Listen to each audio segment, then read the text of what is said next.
John Moxley को हराना अब almost किसी भी सुपरस्टार के लिए एईडब्ल्यू में नामुमकिन लग रहा है। All elite wrestling full gear पे पर व्यू का रिव्यू करेंगे आज की इस वीडियो में। आप एंड तक देखते रहें। चैनल पे नए हैं तो सब्सक्राइब करें और उस नोटिफिकेशन बेल को भी ऑन करना ना भूलें।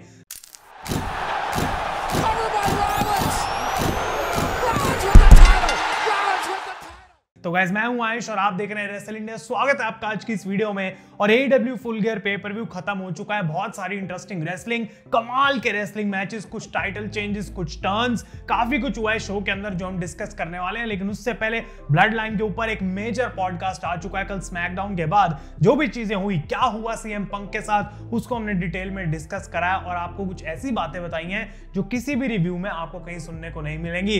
Link is on the top of the description, आप उसको जरूर जाके चेकआउट करें। अब स्टार्ट करते हैं इस शो के रिव्यू से। तो एईडब्ल्यू की टैग टीम टाइटल से मैच स्टार्ट होता है जहां पे प्राइवेट पार्टी लड़ रहे थे आउटरनर्स, अक्लेम्ड और किंग ऑफ ब्लैक थ्रोन से एक फेटल 4-वे मैच के अंदर।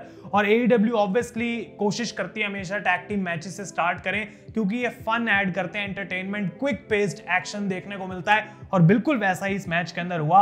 आउटरनर्स काफी पॉपुलर टैग टीम है फैंस के बीच में आजकल, लेकिन जो मेन मोमेंट्स थी इस मैच की वो देखने को मिली कि अक्लेम्ड के आपस में इतनी बन नहीं रही थी, मैक्स कास्टर और एंथनी बोवेंस की। और बिली गन कोशिश कर रहे थे कि वो बार बार उनको समझाएं कि यहाँ पे हम एज ए टैग टीम लड़ने आए हैं, लेकिन वो कहीं ना कहीं उनके अगेंस्ट ही काम करा एट द एंड। और क्योंकि प्राइवेट पार्टी अभी रिसेंटली बिल्कुल यंग बक्स से चैंपियनशिप्स जीते हैं तो मुझे नहीं लग रहा था कि वो यहाँ पे हारने वाले हैं वैसे भी। तो बिल्कुल वैसा ही देखने को मिला और प्राइवेट पार्टी ने at the end of the day अपने टाइटल्स को रिटेन कर लिया है। किंग्स ऑफ ब्लैक थ्रोन एक बार फिर से एक ऐसी पोजीशन में जहां पे तुम मैच तो बढ़िया दोगे लेकिन तुम जीतोगे कुछ भी नहीं। इसके बाद बात करते हैं तो एमजेएफ का मैच हुआ रॉड्रिक स्ट्रॉन्ग के साथ और यहाँ पे भी स्टोरी टेलिंग काफी बढ़िया थी बिकॉज एमजेएफ मैच से पहले प्रोमो कट करना स्टार्ट कर देते हैं रिंग साइड पे। वो बोलते हैं कि किस तरीके से जब मैं इस शिटी कंपनी के लिए काम नहीं कर रहा होता तो मैं मूवी शूट कर रहा होता हूँ और उस टाइम पे रॉड्रिक स्ट्रॉन्ग तेरी मॉम जो है वो तेरे डैड को शूट कर रही थी। तो भाई ये बहुत एक बार फिर से शॉट्स ले लिए गए, लेकिन मैच स्टार्ट होता है और जो मैच देखने को मिला वो बहुत ही ज्यादा बढ़िया था।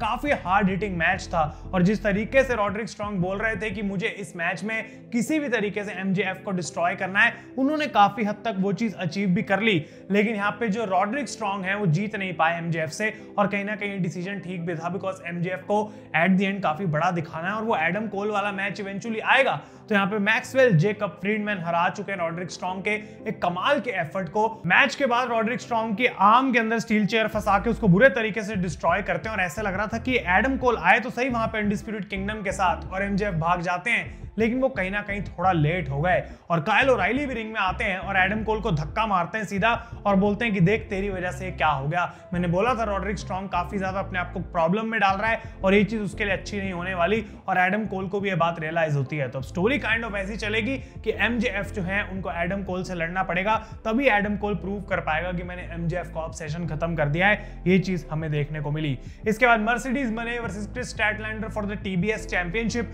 और मैं ये बात बोलूंगा जबकि इस मैच के अंदर इतना इंटरेस्ट कोई नहीं था और फ्यूड कोई इतनी भी ज्यादा खास नहीं थी, लेकिन भाई क्या कमाल का मैच इन्होंने दिया है। दिस इज ऑसम की चैंट्स कम से कम 5 बार चली होंगी और मर्सिडीज मने जबकि अनडिफीटेड गई थी इस मैच के अंदर, बिल्कुल उन्होंने दिखा दिया कि क्यों वो ट्रू है, क्यों आखिर उनको हराना इस एईडब्ल्यू रोस्टर के लिए इतना मुश्किल है। बिकॉज उनकी रेसलिंग देख के आज एक बार फिर से वो old great NXT gold and black वाली वाइब आ गई मुझे, साशा बैंक्स वाली, एग्जैक्टली वैसे ही। और बहुत ज्यादा जबरदस्त मैच इन्होंने दिया यहाँ पे क्रिस स्टैटलैंडर के साथ। सारी कोशिशें कर ली यहाँ पे मर्सिडीज ने हराने की क्रिस स्टैटलैंडर को और इतने क्लोज किकआउट्स करे क्रिस स्टैटलैंडर ने जिसने मैच में ऐड किया काफी कुछ, लेकिन एट द एंड मर्सिडीज मने यहाँ पे जीत चुकी हैं और उन्होंने हरा दिया है क्रिस स्टैटलैंडर को। तो बहुत अच्छा मैच था ये, जिस तरीके से क्रिस स्टैटलैंडर को पूरी उनकी वैल्यू और वर्थ दी गई।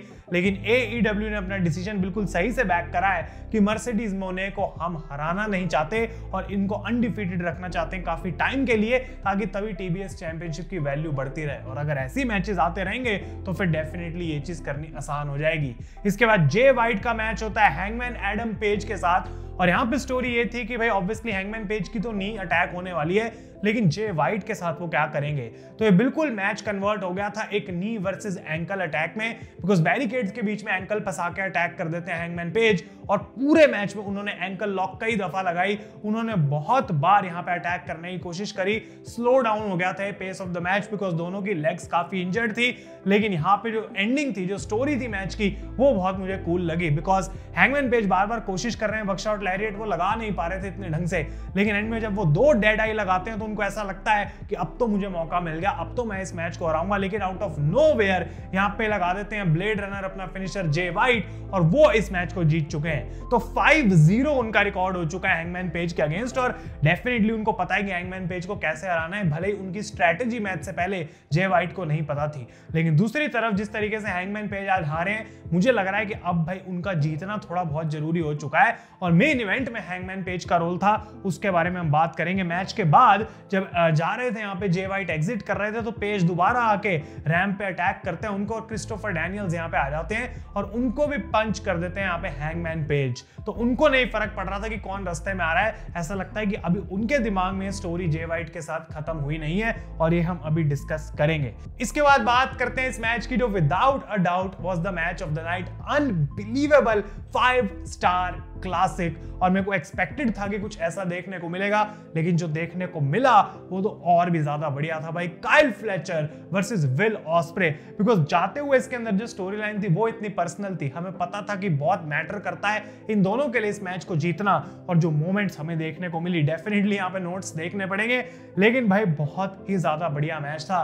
एक मोमेंट देखने को मिली जहां पे ऑस कटर को कन्वर्ट करा जाता है नेक ब्रेकर में, और उसके बाद पावर बॉम्ब लगाते हैं यहाँ पे Kyle Fletcher, but kick out हो जाता है। अब इसके बाद टूमस्टोन पाइल ड्राइवर लगाते हैं विल ऑस्प्रे काइल फ्लेचर पे on the outside of the ring, और एक बहुत बड़ा हिडन ब्लेड लगाते हैं, बट वो पिन नहीं कर पाते वहां पे।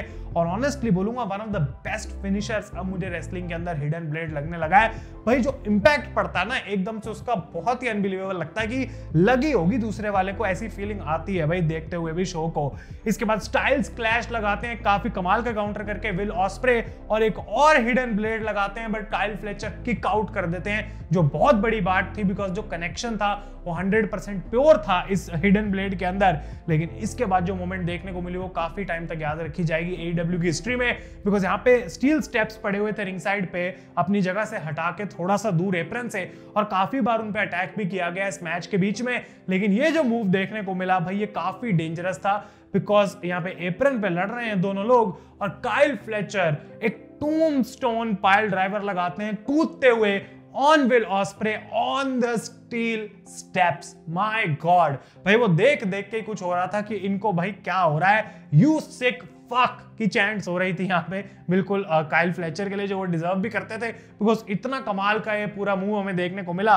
और इसके बाद वो रिंग के अंदर उनको लाते हैं, एक और इन्वर्टेड पाइल ड्राइवर सा लगाते हैं, बट विल ऑस्प्रे तब भी किक आउट कर देते हैं। तो उनके लिए बहुत बड़ी मोमेंट थी यहाँ पे। तो ये भी एक काफी बड़ी मोमेंट थी जहां काइल फ्लेचर को रियलाइज हुआ कि विल ऑस्प्रे इतनी आसानी से मानेगा नहीं, और फिर एक एक्सचेंज इनका आता है मैच के बीच में, जहां एक दूसरे को चॉप्स मारने देते हैं, और काइल फ्लेचर की छाती से खून निकलना भी स्टार्ट हो जाता है। वो बहुत हार्ड हिटिंग था, और फाइनली जो विन मिली यहाँ पे वो भी शॉकिंग डिसीजन भाई, लेकिन I think much needed decision था, बिकॉज टॉप रोप पे यहाँ पे उठाते हैं वो विल ऑस्प्रे को, और काइल फ्लेचर एक ब्रेन बस्टर लगाते हैं टर्न बकल के ऊपर, और विल ऑस्प्रे को in the middle of the ring वो पिन कर चुके हैं। तो डॉन कैलिस सबसे ज्यादा खुश होंगे कि क्या कमाल कर दिया आज काइल फ्लेचर ने, और जबकि मार्क डेविस वहां पे बाहर आते हैं, विल ऑस्प्रे को देखते हैं वो। लेकिन भाई इस चीज को कोई डिनाई नहीं कर सकता कि जो परफॉर्मेंस आज काइल फ्लेचर ने दी है, जो डैमेज उन्होंने कॉज करा है विल ऑस्प्रे के ऊपर, वो विल ऑस्प्रे को भी कहीं ना कहीं अब एप्रिशिएट करना पड़ेगा।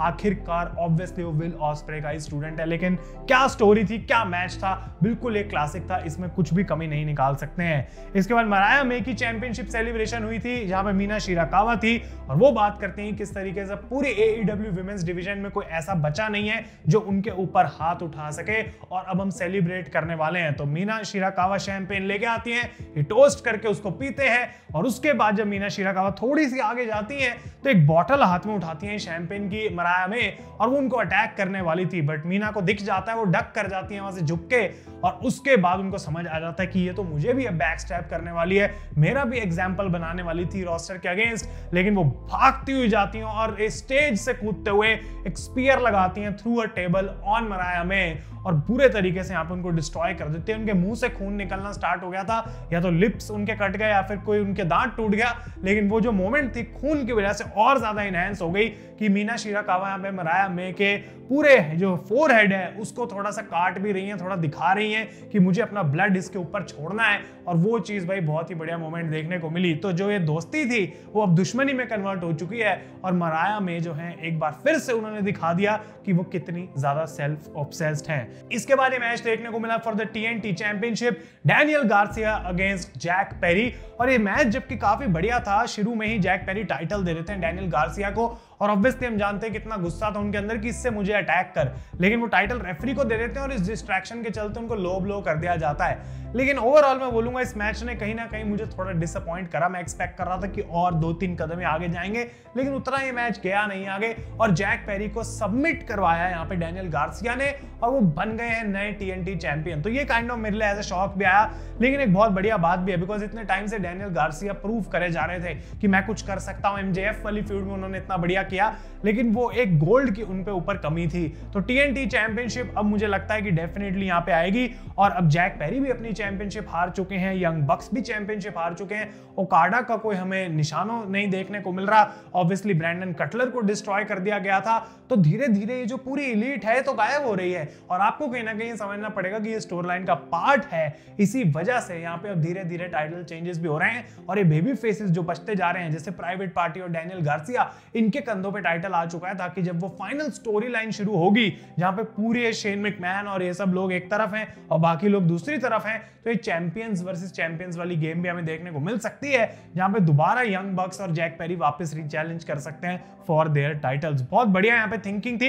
इसके बाद Konosuke Takeshita against Ricochet for the AEW international championship. ये मैच भी डिसेंट था, इनफैक्ट काफी अच्छा था, और हम एक्सपेक्ट कर सकते हैं कि ये दोनों हाई फ्लायर्स हैं, हार्ड हिटर्स भी हैं, सब कुछ देंगे, और रिकोशे ने काफी अपनी रेसलिंग को इंप्रूव किया है, जबकि वो बोल रहे हैं आके कि मैं AEW को अपनी बैक पे कैरी कर सकता हूं उसका फेस बन के। उतनी दूर तक की बात तो मैं अभी नहीं बोलूंगा, लेकिन रिकोशे तब भी अपना जो काम करने आए थे उन्होंने किया, लेकिन चैंपियनशिप वो नहीं जीत पाए। तो यहाँ पे कोनोस्के टकेस्टा हरा चुके हैं रिकोशे को, और एक काफी कमाल के मैच के बाद अभी भी उन्होंने अपने टाइटल को रिटेन कर लिया। तो डॉन कैलिस के लिए आज क्लीन शीट थी, दोनों मैचेस उनके लोग जीत गए, और वो इस चीज से काफी खुश रहे होंगे। इसके बाद बॉबी लैशली का first pay per view match AEW में अगेंस्ट स्वर्व स्ट्रिकलैंड, और यहाँ पे भी हमें काफी सारी अच्छी मोमेंट्स देखने को मिली। और ऑब्वियसली बॉबी लैशली यहाँ पे AEW स्टाइल में तो लड़ेंगे नहीं, उनका हार्ड हिटिंग स्टाइल जरूर है, लेकिन स्लो पेस मैच देखने को मिलेगा, और वो स्वर्व की हम कह सकते हैं कि नंबर 1 एसेट नहीं है। स्वर्व भी फास्ट रेसलिंग में यहाँ पे विश्वास रखते हैं, लेकिन आज उन्होंने जिस तरीके से बैलेंस किया अपनी केमिस्ट्री को विद बॉबी लैशली, वो बहुत अच्छा मुझे लगा। शेल्टन बेंजामिन को early in the match referee पकड़ लेता है कि डिस्ट्रैक्ट कर रहा है, उनको इजेक्ट कर दिया जाता है, और MVP यहाँ पे रिंग साइड में थे। काफी कूल मोमेंट्स थी, जैसे कि यहाँ पे हमें देखने को मिला कि स्टॉम्प मारते हैं स्वर्व स्ट्रिकलैंड बॉबी लैशली के ऊपर थ्रू दी अनाउंसर्स टेबल, तो स्टील स्टेप से भागते हुए जाते हैं और स्टॉम्प मारते हैं, वो बहुत कूल था। बॉबी लैशली ऑब्वियसली अपना सिग्नेचर स्पीयर लगाते हैं थ्रू द बैरिकेड, रिंग में जाके एक और स्पीयर लगाते हैं, लेकिन स्वर्व स्ट्रिकलैंड यहाँ पे किक आउट कर देते हैं, और उसके बाद फाइनली एग्जीक्यूट होती है हर्ट लॉक, जिसके बाद कोई मौका नहीं था, रेफरी को मैच रोकना पड़ा, और बॉबी लैशली ने यहाँ पे हरा दिया स्वर्व स्ट्रिकलैंड को। और मैच के बाद शेल्टन बेंजामिन वापस आते हैं, द हर्ट सिंडिकेट सेलिब्रेट करता है, और प्रिंस नाना को भी हर्ट लॉक लगा के डिस्ट्रॉय कर दिया गया है। तो अब ऐसा लगता है कि स्वर्व स्ट्रिकलैंड को भी कोई ना कोई कमबैक करना पड़ेगा, किसी को तो ऐड करना पड़ेगा, कुछ वहां पे देखने को मिलेगा, तभी उनकी तरफ से कोई यहाँ पे बराबरी होगी, क्योंकि अभी तो वो फंस चुके हैं, हर्ट सिंडिकेट के अगेंस्ट आउट नंबर्ड हो चुके हैं। और फाइनली शो का main event for the AEW world championship, John Moxley against orange Cassidy. और भाई देखो यहाँ पे मुझे 100% पता था कि मॉक्सली हारने नहीं वाले, लेकिन तब भी AEW ने 1% तो मैं कह सकता हूं मेरे दिमाग में मैच में एक पॉइंट पे तो ऐसा डाल दिया था कि क्या मे बी वो हो सकता है, बिकॉज मैच के स्टार्टिंग में जो चीजें देखने को मिली कि अनाउंसिंग के टाइम पे ही ऑरेंज कैसिडी ऑरेंज पंच मारने शुरू कर देते हैं, मैच शुरू हो जाता है, तो जॉन मॉक्सली को ऑब्वियसली डिसएडवांटेज थी, लेकिन जब वो अपना कमबैक शुरू करते हैं तो उसके बाद ये बंदा रुका ही नहीं भाई। बहुत अर्ली इन द मैच वो बस्टेड ओपन कर देते हैं ऑरेंज कैसिडी को, उनका सर मार के स्टील स्टेप्स के अंदर, उसके बाद एक पैराडाइम शिफ्ट भी लगाते हैं और पूरा डिस्ट्रॉय करके रख दिया, ऑरेंज कैसिडी को कोई मौका नहीं दिया। और जबकि बीच बीच में बंदा कमबैक करने की कोशिश कर रहा था, वो चीज इसके लिए काम नहीं आ रही थी। लेकिन फाइनली एक मैच में ऐसी मोमेंट बन जाती है जहां पे ऑरेंज कैसिडी वापस अपना कमबैक शुरू करते हैं, ऑरेंज पंचेस लगाते हैं वापस जॉन मॉक्सली के ऊपर, और पाक और क्लॉडियो यहाँ पे आ जाते हैं। Marina Shafeer obviously ring side पे थी, और एक इंटरेस्टिंग चीज ये थी कि आज जबकि चैंपियनशिप मैच था, इस ब्रीफकेस के अंदर से टाइटल निकाला नहीं गया, और अपने हाथों से हथकड़ी से अपने इस ब्रीफकेस को बांधा हुआ था मरीना शफीर ने। तो वो खोलती तो है उसको, लेकिन वो रेफरी को 5 या 10 बार उन्होंने बोला कि ये ब्रीफकेस आज खुलेगा नहीं, उस पर ताला लगा हुआ है। तो हमें नहीं पता अभी भी उसके अंदर क्या है, लेकिन उस ब्रीफकेस के साथ वो रिंग साइड पे थी। पाक और क्लॉडियो जैसे ही आते हैं तो यहाँ पे कॉन्ग्लोमरेशन आ जाती है, अटैक करने, ब्रॉल स्टार्ट हो जाती है, और यहाँ पे मरीना शफीर कोशिश कर रही थी कि डिस्ट्रैक्शन के चलते मैं इस सूटकेस से, ब्रीफकेस से अटैक करूं यहाँ पे ऑरेंज कैसिडी को, लेकिन विलो नाइटिंगेल वहां पे आती हैं और मरीना शफीर को टेक आउट कर देती हैं। लेकिन ऑरेंज कैसिडी उसके बाद ये ब्रीफकेस उठा के जॉन मॉक्सली को अटैक करते हैं, और ये बहुत ही ज्यादा क्लोज 2.9999 वाला किक आउट जॉन मॉक्सली ने करा, almost as good as Roman Reigns वाला किक आउट भाई, जो बिल्कुल ऐसे हो रहा था ना किक आउट की, माय गॉड ये तो खत्म था मैच, खत्म क्यों नहीं हुआ, कैसे किक आउट हो गया, आप बिलीफ में नहीं रहते। वो चीज यहाँ पे हमें देखने को मिली। लेकिन इस सबके चलते एक बार फिर से रेफरी जब ब्रॉल की तरफ अपनी नजर दे रहा था, out of nowhere wheeler Utah आके एक बुसाई को किक लगा रहे थे ऑरेंज कैसिडी को, जो इस टाइम तक मैच में बिल्कुल अपनी एनर्जी को लूज कर चुके थे। और इसके बाद जॉन मॉक्सली लगाते हैं डेथ राइडर, आई थिंक उसका नाम है फिनिशर का, और वो पिन कर देते हैं ऑरेंज कैसिडी को to retain the AEW championship. तो बहुत सारी मोमेंट हमें बिल्ड करी गई। ऑब्वियसली एक्सपेक्टेड था कि आज कुछ बड़े तरीके पे, बड़े लेवल पे एंड करेगी AEW शो को, बिकॉज वो साल के एंड की तरफ आ रहे हैं, मे बी शेन मैकमैन आए, लेकिन ऐसा हुआ नहीं। उसके अलावा हमें बहुत सारी और चीजें जरूर देखने को मिली। मैच के बाद ऑरेंज कैसिडी को डिसइंफेक्टेंट से उनके खून के ऊपर वो फेंक रहे थे, तो ऑब्वियसली वो जलता है, पूरी बॉडी पे उनको वो फेंका। लेकिन out of nowhere Adam Hangman Page आ जाते हैं स्टील चेयर लेके यहाँ पे, और मॉक्सली कह रहा है भाई ये क्या हो रहा है, तो वो पहले अटैक करते हैं यहाँ पे, लेकिन जॉन मॉक्सली को यहाँ पे वो देख रहे थे, और उसके बाद क्रिश्चियन केज आ जाते हैं, और क्रिश्चियन केज के पास तो कॉन्ट्रैक्ट है, तो अगर वो इसको साइन करेंगे और कैश इन करेंगे तो शायद वो चैंपियन बन सकते हैं। लेकिन जब वो कैश इन करने वाले थे तो यहाँ पे जे वाइट आ जाते हैं पीछे से, और क्रिश्चियन केज को भी अटैक कर देते हैं। तो जे वाइट ने बेसिकली रोक लिया यहाँ पे इस कैश इन को होने से, और जॉन मॉक्सली उतने टाइम में अपने डेथ राइडर्स के साथ अरीना को छोड़ के चले जाते हैं। तो ये Jay White, Hangman Adam Page, Christian Cage same ही फ्यूड में चल रहे थे काफी टाइम से, क्योंकि जूस रॉबिन्सन भी वहां पे इन्वॉल्व है। तो हमें बहुत ध्यान रखना पड़ेगा, बिकॉज धीरे धीरे सीड्स प्लांट करी जा रही हैं कि क्या इन लोगों की फ्यूचर डायरेक्शन हो सकती है। लेकिन बैक स्टेज जब डेथ राइडर्स निकलने लगे थे अरीना से गाड़ी में, उनकी गाड़ी कोई क्रैश कर देता है, तो वो दूसरी एसयूवी में बैठ के चले जाते हैं। लेकिन उसके बाद देखने को मिलता है